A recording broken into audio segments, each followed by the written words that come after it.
오늘은 성령을 받으라 라고 하는 본문의 한 구절을 제목 삼아 하나님 말씀을 함께 나누겠습니다.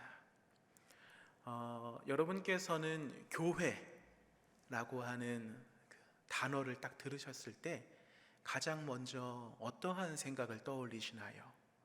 어떤 분은 다니고 있는 교회의 전경을 가슴속에 떠올리시는 분도 계실 거고, 또 어떤 분은 교회 안에 속해 있는 공동체의 일원들을 생각해 보시는 분도 계실 것입니다. 우리가 각자가 다 교회에 대하여서 가지고 있는 생각과 견해는 조금씩은 다를 수 있지만, 그럼에도 불구하고 우리가 교회라고 하는 것을 생각해 보게 될 때 공통적으로 있는 부분들은 바로 하나님에 대한 믿음을 가지고 있는 사람들의 공동체라고 하는 것이며, 예수 그리스도를 구주로 고백한 사람들의 공동체이며, 또한 교회는 성령을 체험한 사람들의 공동체라고도 우리가 생각해 볼 수 있습니다. 이처럼 교회는 하나님에 대한 믿음을 가지고 있는 사람들, 그리고 예수 그리스도를 구주로 고백한 사람들, 그리고 우리와 함께 하시는 보혜사 성령님의 역사하심을 체험한 사람들, 이 사람들의 모여있는 공동체, 그래서 하나님 때문에 예수 그리스도의 은혜를 힘입어 성령의 인도하심을 따라 주 안에 거하는 자들의 모임과 교제, 이것을 우리가 교회라고 정의할 수 있습니다. 그러므로 교회는 이처럼 성령의 역사하심, 성령의 활동하심, 그리고 성령 하나님의 인도를 받는 공동체입니다.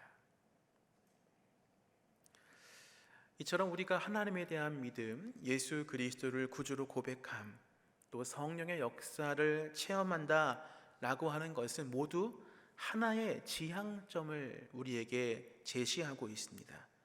그것은 무엇인가 하면 바로 변화입니다. 새롭게 되어진다는 것입니다. 하나님에 대한 믿음이, 예수 그리스도를 구주로 고백함이, 성령의 은혜를 힘입어 인도하심을 따라 살아감이 바로 우리에게 새로운 변화, 새로운 피조물 되어진 하나님의 백성 되어진 자의 삶으로 우리를 인도한다는 것입니다.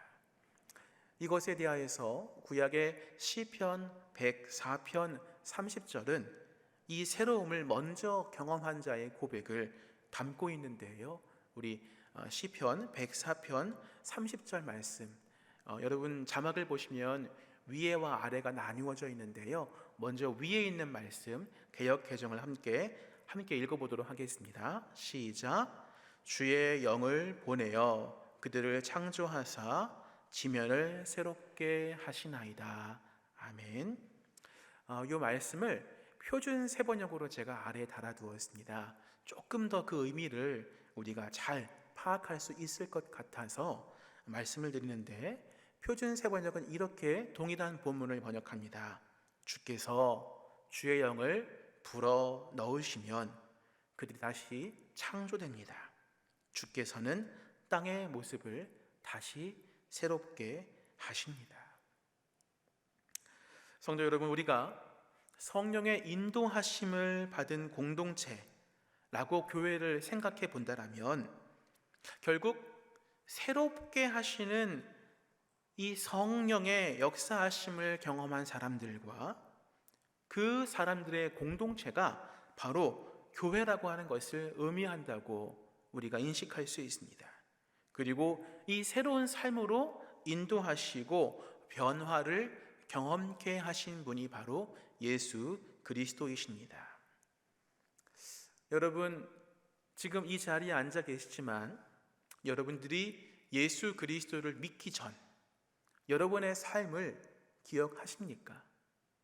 그때가 세월이 흘렀고 아주 먼 옛날의 모습일지언정 아마 분명하게 기억하실 것입니다. 우리가 예수 믿기 전의 모습을요. 왜냐하면 말씀드린 것처럼 우리가 예수님을 통하여서 우리를 새롭게 하시는 성령님의 역사하심을 우리가 경험하였기 때문에, 즉 우리를 새롭게 변화시키시는 성령님의 역사하심을 우리가 체험하였기 때문에, 우리는 성령을 체험하기 전에 우리의 삶과 성령 체험을 한 이후에 우리의 삶을 살아가는 그 삶 속에 너무나 우리가 달라져 있음을 잘 압니다. 감히 단언컨대 우리가 예수를 믿기 전에 우리의 삶은 참으로 악한 삶이었습니다. 참으로 강팍한 모습이었을 것입니다. 그러한 저와 여러분이 변화되었습니다. 바뀌었지요. 삶의 목적도 바뀌었고요, 지향점도 바뀌었습니다. 살아가는 방법도 달라지고, 사람들을 대하는 방식도 달라지고, 대화의 주제가 달라지고, 삶의 가치관이 달라졌습니다. 이 모든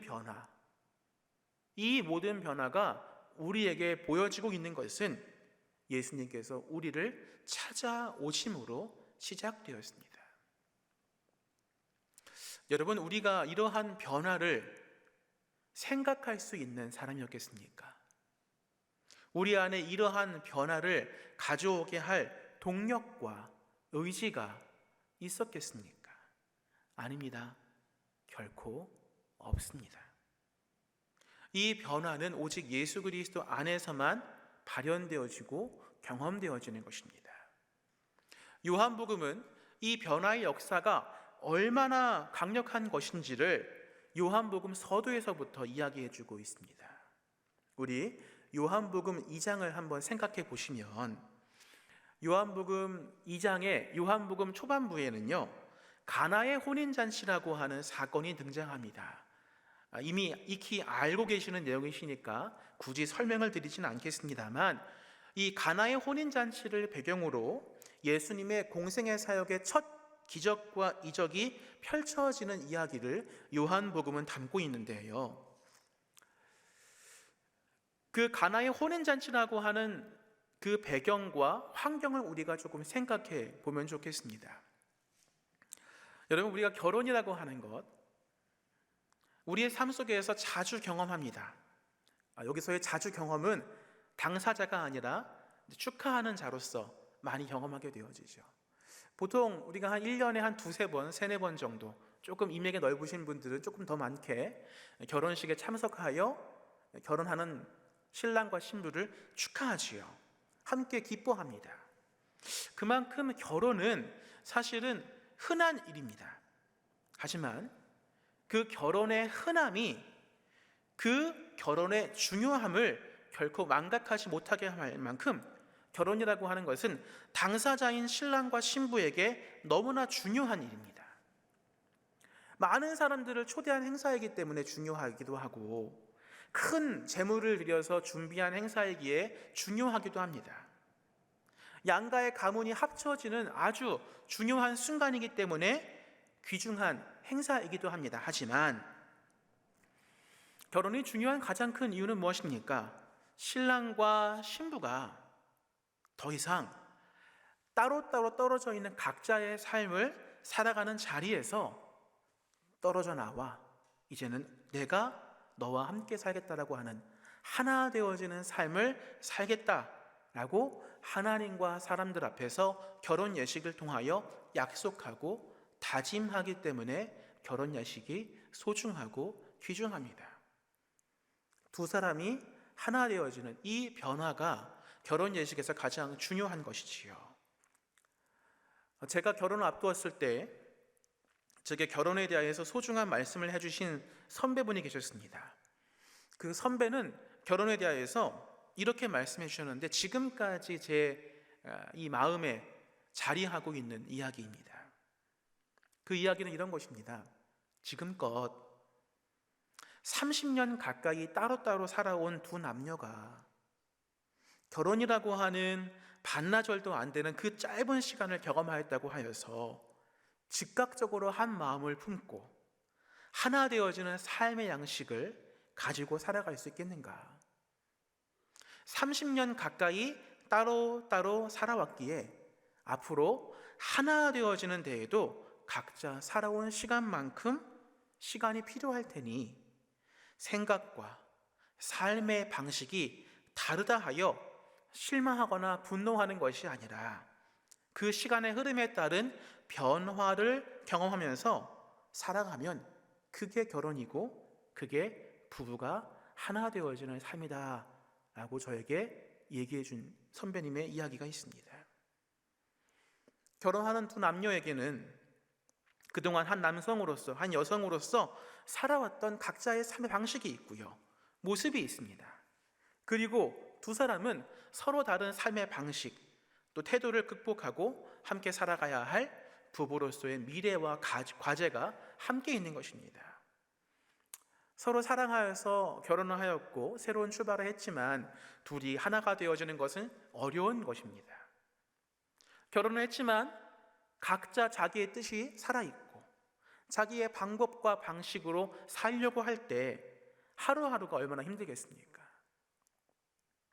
결혼을 했지만 사랑이 상실되어지기도 하고 사랑의 흔적만 남아버리게 되어지는 그러한 삶도 있을 수 있습니다. 결혼을 해서 그 두 부부가 하나가 되어진다는 것은 얼마나 힘들고 어려운 일인지 너무나 잘 압니다. 10년을 살아도 20년을 살아도 부부가 하나 되어지는 것은 결코 쉬운 것이 아닙니다. 그런데 이렇게 서로 다른 두 사람이 행복한 결혼 생활을 하려면 서로가 변하지 않으면 안 됩니다. 근데 그 변화가 너무나도 어렵고 힘이 듭니다. 그것은 마치 물이 포도주로 바뀌는 것처럼 어려운 것입니다.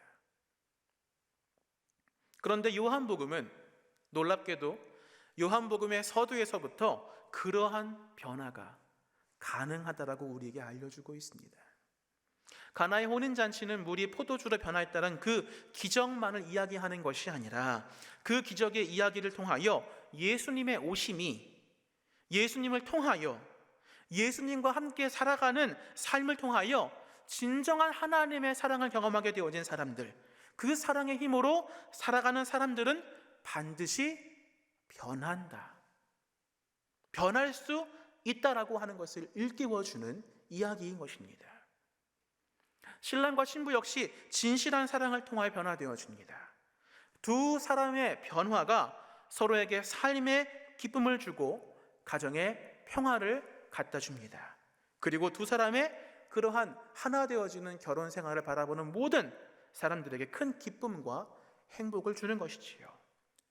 여러분, 그런데 요한복음은요, 이 가나의 혼인잔치의 이야기를 필두로 예수님과의 만남을 통하여서 변화되어져 간 사람들의 이야기를 계속 이야기합니다. 3장에서 니고데모의 변화되어지는 이야기, 4장에서 사마리아 여인의 변화되어지는 이야기, 5장 베데스다 연못에 있었던 병자의 변화되어진 이야기, 9장 날 때부터 맹인되어진 자의 변화되어진 이야기가 그것입니다. 그리고 이 변화의 이야기는 여기서 그치는 것이 아니라 오늘 우리가 읽은 요한복음 막바지에 나오는 마지막 이야기에서 사랑하시는 그제들에게 성령을 받으라 라고 하는 이야기로 요한복음은 종결되어집니다. 그리고 성령을 받은 사람들을 중심으로 공동체가 탄생되어지는데 이것이 바로 사도행전으로 이어지는 교회의 탄생 이야기인 것입니다. 우리가 모두 알다시피 이 예수님의 제자들의 면면은 참으로 다양하였습니다. 그들의 직업, 출신, 모든 것들이 다 다양했지요. 그 이후에 초대교회를 이루게 되어지는 많은 구성원들도 참 다양하였습니다. 서로의 다른 생각, 문화, 관습, 이러한 것들을 가지고 있는 사람들이 하나가 되어져 한 몸의 공동체를 이룬다라고 하는 것은 어찌 보면 부부로 살아가는 것보다 더 어려울지 모릅니다. 근데 그럼에도 불구하고 우리가 말씀 가운데에서 인식할 수 있는 것은 이러한 다양한 면면을 가진 예수님 제자들은 성령의 역사하심 가운데에서 하나가 되었고, 그리고 그 이후에 초대교회 교인들도 성령 안에서 하나 되어지는 공동체인 교회라고 하는 새로운 공동체를 만들고 갖고 왔다는 것입니다. 서로 다른 두 사람이 부부로 살아가는 것이 쉽지 않듯이 서로 다른 사람들이 하나가 되어져 공동체를 이룬다는 것은 결코 쉬운 일이 아닌 것을 너무나 잘 알고 있습니다. 왜냐하면 우리 모두도 그 공동체의 삶을 하루하루 경험하기 때문이지요. 하지만 그동안 얼마나 많은 사람들의 이 성령의 은혜와 은총을 힘입어 변화되었는지, 그리하여 인생관이 바뀌었고 가치관이 변했으며 새로운 사람으로 변화되었는지 모릅니다. 성령의 역사하심으로 새로운 가정, 새로운 신앙 공동체가 나타나게 되었습니다. 성령의 인도하심으로 몸이 건조하던 예배가 참으로 생기를 찾게 되어지고 어려움 가운데 임하였던 교회 공동체가 다시금 새로운 역사를 맞이하게 되어지는 일도 있습니다. 그리고 그러한 교회를 통하여, 그러한 성도를 통하여 세상은 더 건강하고 활력이 넘치게 되었음을 교회의 역사가 우리에게 얘기해 주고 있는 것입니다. 사도행전은 이렇게 성령으로 충만한 사람들이 어떠한 변화를 경험했는지를 얘기하고 있습니다. 사도행전 5장 32절을 보시면 함께 읽어보겠습니다. 시작. 우리는 이 일의 증인이요 하나님이 자기에게 순종하는 사람들에게 주신 성령도 그러하니라 하더라. 지금 이 이야기는 예수님 제자들이 교회를 이루게 되어지고 성령을 경험하게 되어진 이후에 그들이 담대하게 십자가에 달린 예수를 증언하는 증인되어지는 삶을 살았다라고 이야기하고 있는 부분입니다. 두려움에 사망 권세에 핍박과 압박에 머물러 있는 자리에서 떠나 담대히 사람들을 향하여 나아갔고 그 사람들에게 예수를 증거하였고 심지어 그 예수를 십자가에 못 박았던 사람들에게도 담대히 나아가 예수 그리스도의 복음을 증거한 그러한 삶으로 변화되어진 것을 성경은 이야기하고 있는 것입니다. 요한복음의 뒤를 이어 성령의 충만함을 입은 이 제자들의 변화의 이야기가 사도행전 가운데 가득히 넘칩니다. 성령으로 가득 찬 사람들의 모습, 그들의 태도, 삶의 모습을 전하고 있는 것입니다.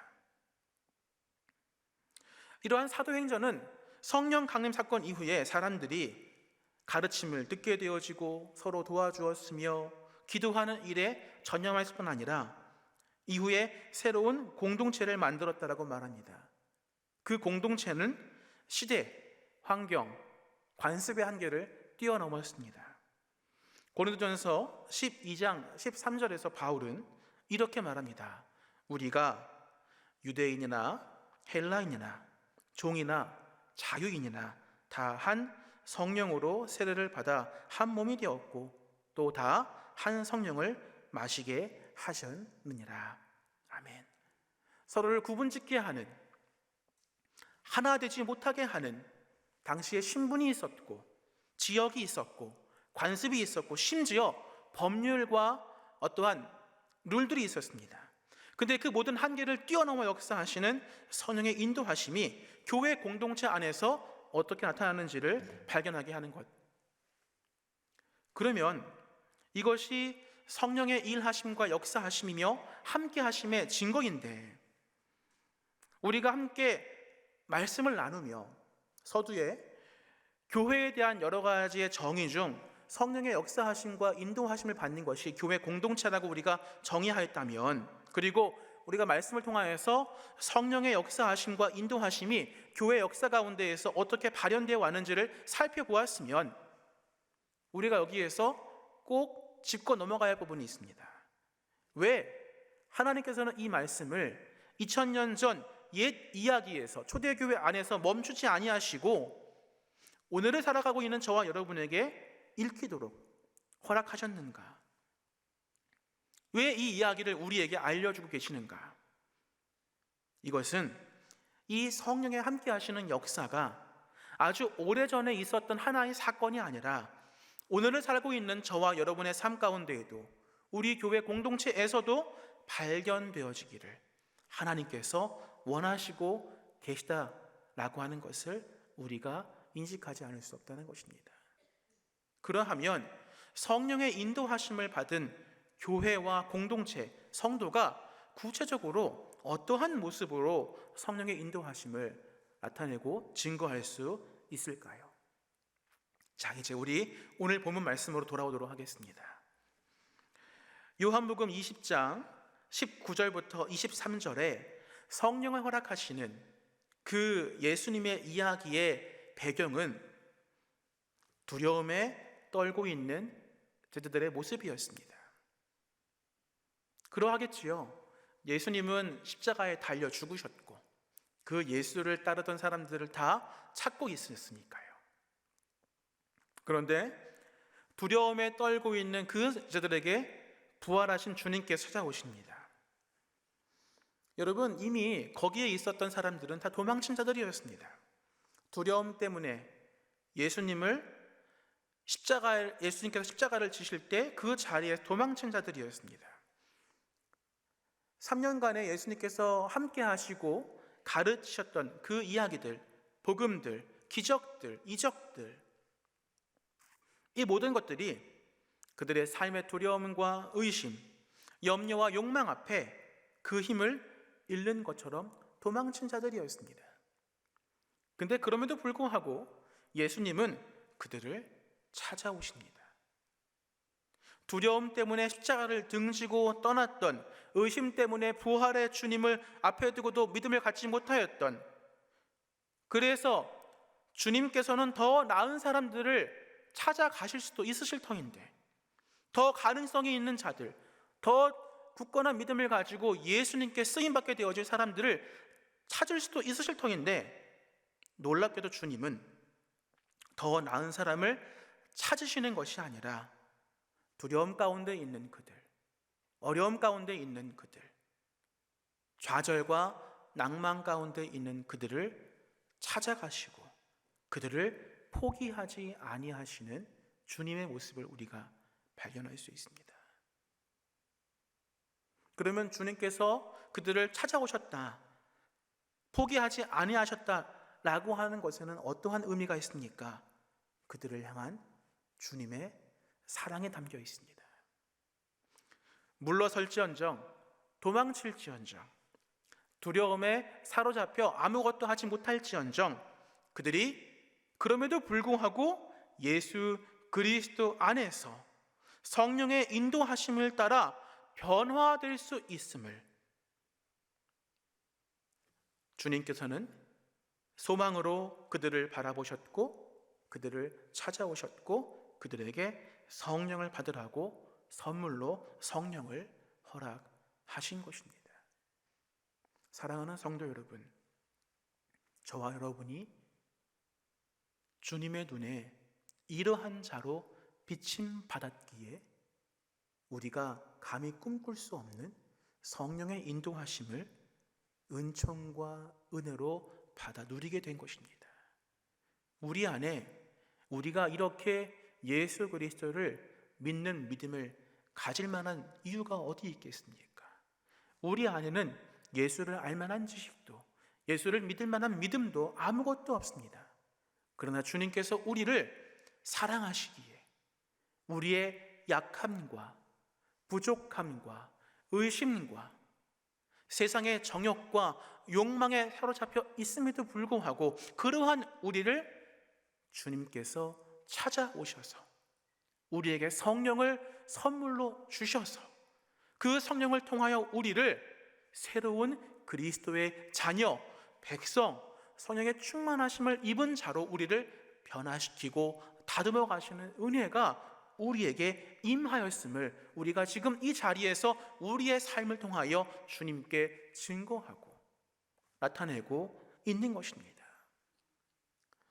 사랑하는 성도 여러분, 성령의 인도하심을 받은 사람과 공동체에는 이 사랑의 충만함, 주님께서 우리를 포기하지 아니하시기에 우리의 부족함에도 불구하고 버려버리지 아니하시는, 끝까지 우리를 책임지시고 붙드시는 그 사랑의 충만함이 우리 안에 경험되어진 것이고, 그 성령의 인도하심을 받은 우리와 우리 교회 공동체 안에도 그 주님의 사랑의 충만함이 있다는 것입니다.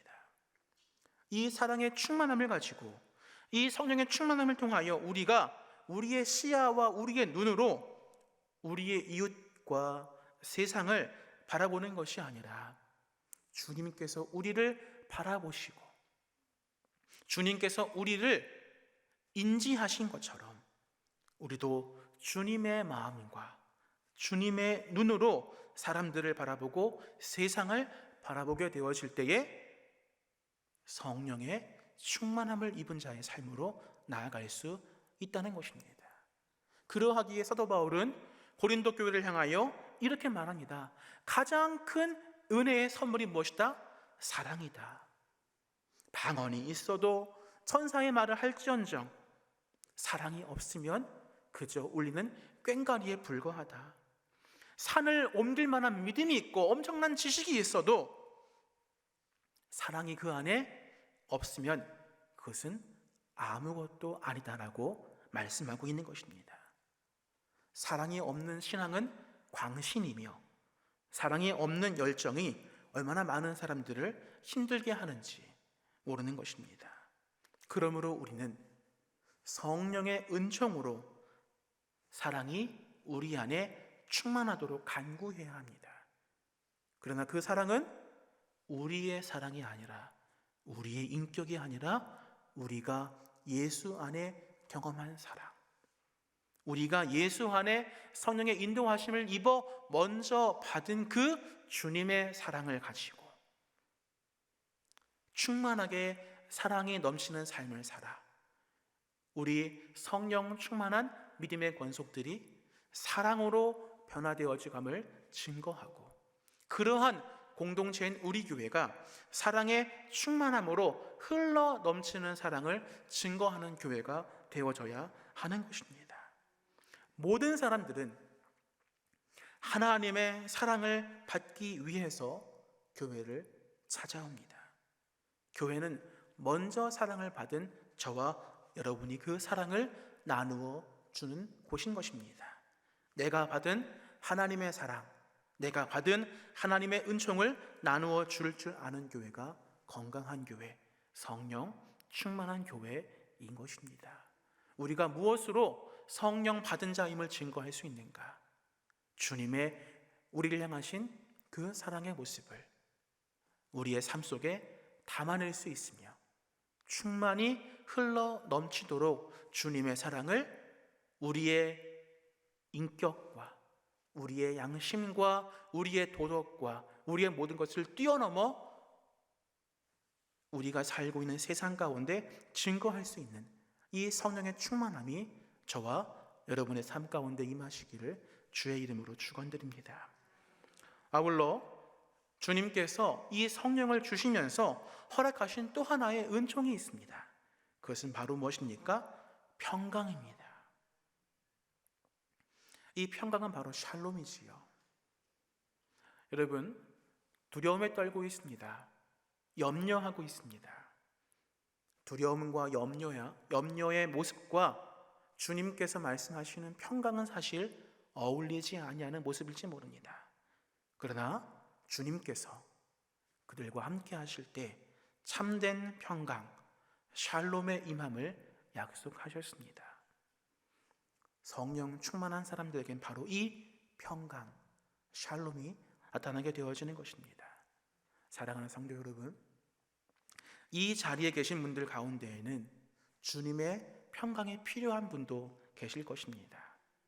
그러나 동시에 오늘 우리가 우리의 삶 속에서 만나게 되어진 사람들과 세상 역시 진정한 주님의 평강인 샬롬의 선포를 필요로 하는 사람들이 우리 안에 있음을 우리는 또한 기억해야 할 것입니다.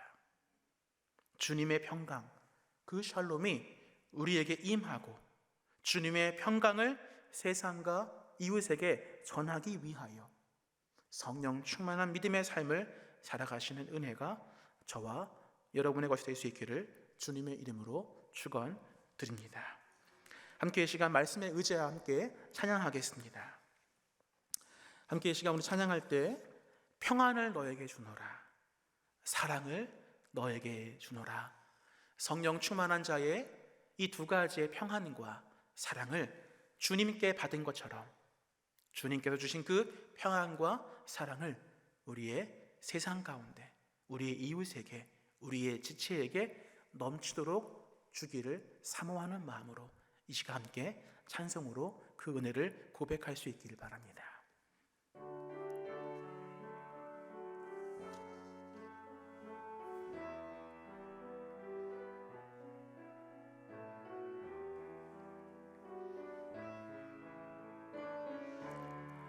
평안을 너에게 주노라, 평안을 너에게 주노라.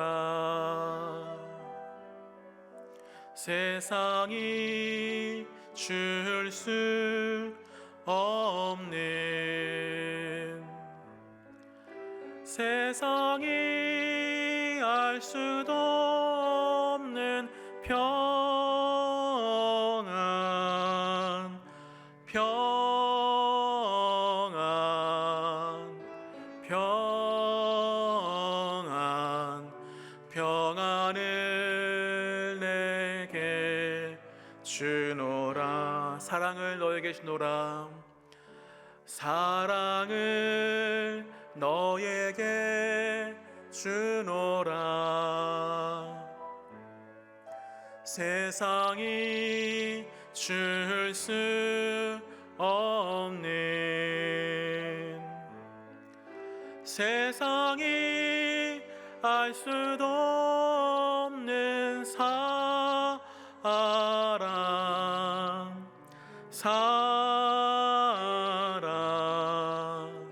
사랑,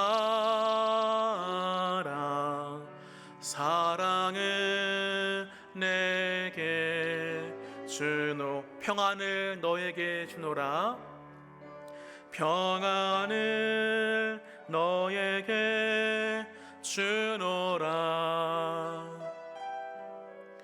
세상이 줄 수 없는,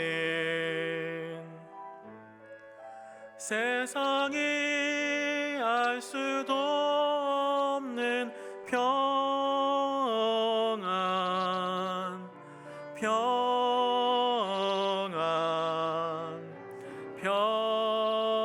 평안, 평안을 내게 주노라. 함께 이 시간 우리 기도하겠습니다. 오늘 주신 말씀을 의지하여 우리가 함께 이 시간 기도할 때에 성령을 받으라 라고 하신 주님의 말씀을 힘입어 이 시간 간구할 때 주님 제게 성령의 충만함을 허락하여 주옵소서. 그 충만함을 힘입어 내가 더 변화되어져 주님의 성령의 충만함을 입도록 인도하여 주시옵시고, 그리하여 우리 성령 충만한 자의 삶 속에 주님께서 말씀하신 참된 평강과 참된 사랑이 증거되어지며 흘러 넘치는 믿음의 삶을 살아가 많은 사람들에게 유익과 복음과 생명을 증거할 수 있는 주님의 귀한 백성 되어진 성령 충만한 자의 삶을 살아가는 은혜가 우리 가운데 임하도록 이 시간 함께 합심으로 기도하겠습니다. 우리가 함께 이 시간 기도할 때에 우리의 교회를 위해서 기도하시고, 특별히 담임 목사님과 당회를 위해서 기도해 주시고, 또 우리 교회가 올 한 해 또 주님의 은혜 가운데 계획하고 뜻한 바들이 온전하게 이루어지고 실천되어지고 실행되어져 우리 교회 더욱 든든히 세워지는 교회, 그리고 말씀을 힘입어 성령의 충만함 가운데 거하는 교회 되도록 함께 이 시간 기도해 주시기 바랍니다. 아울러 기도하실 때에 우리 교회 안에 환우들이 있습니다. 육신의 질병과 아픔 가운데 있는 영혼들이 회복되어지는 은혜를 위하여서 기도하시고, 혹 어려움 가운데 있어서 토로할 곳이 없어 주께 기도할 때에 그들을 위로하시고 그들을 건져내시며 그들에게 충만한 것들로 채워주시는 하나님의 은혜가 임하도록 함께 이 시간 우리의 환우들과 어려움 가운데 있는 우리 권속을 위하여서 함께 이 시간 중보할 때에 다시 한번 주의 이름 부르짖고 뜨겁게 통성으로 기도하겠습니다. 이 나라 민족이 주님의 은혜와 은총 가운데 거하는 나라 민족에게 인도하여 주시옵시고, 정치, 경제, 사회, 교육, 의료 모든 분야에 있어서 하나님의 인도하심이 증거되어진 나라 민족에게 기도해 주시기 바랍니다. 아울러 나라 민족을 위해서 기도하실 때에 민족 복음화를 위해서 기도해 주시고 그 귀한 일에 이 시대의 교회와 그리스도인들을 통하여서 놀라우신 역사하심이 이 나라 민족 가운데 임하도록 함께 이 시간 나라와 민족을 위해서 중보하며 기도하겠습니다. 함께 기도하실 때에 우리 주를 한번 부르짖고 뜨겁게 통성으로 기도하겠습니다.